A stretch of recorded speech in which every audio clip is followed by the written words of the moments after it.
l'actualité de la santé maintenant avec le docteur Kirzek à 6h15. Après l'alcool qu'évoquait Jérôme à l'instant, on va parler de santé bien sûr. Gérald, bonjour. Vous nous rappelez un petit peu à l'ordre ce matin au niveau de notre alimentation, et notamment si on a la chance de partir à la montagne. Quand il fait froid, Gérald, faut-il manger davantage ? Bonjour Samuel. Alors quand il fait froid, il faut manger davantage ou de moins bonne qualité? Sûrement pas. C'est vrai que l'hiver, on a tendance à hiberner, on veut s'occuper, on essaie de se réchauffer, on mange plus gras et on mange plus sucré.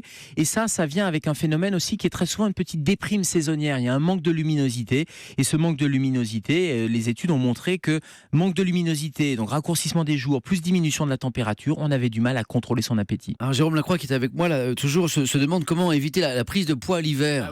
Ah oui, c'est souhaitable d'éviter cette prise de poids parce que c'est ce qu'on appelle des kilos émotionnels. Si vous mangez plus parce que vous avez une petite baisse de morale, vous risquez d'avoir ces kilos qui vont s'accumuler.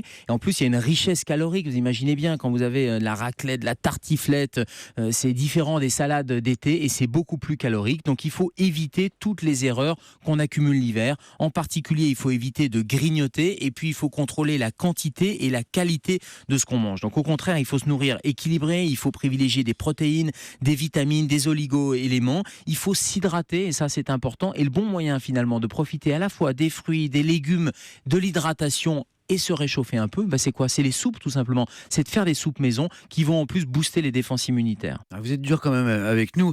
Gérald, d'une manière générale, est-ce que vous allez nous dire qu'en plus il faut éviter fromage et charcuterie toute l'année ?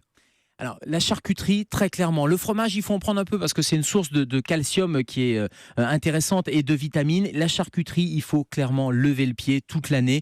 Et notamment, une étude vient de montrer que la charcuterie était liée à l'asthme. Il y a un rôle inflammatoire de la charcuterie.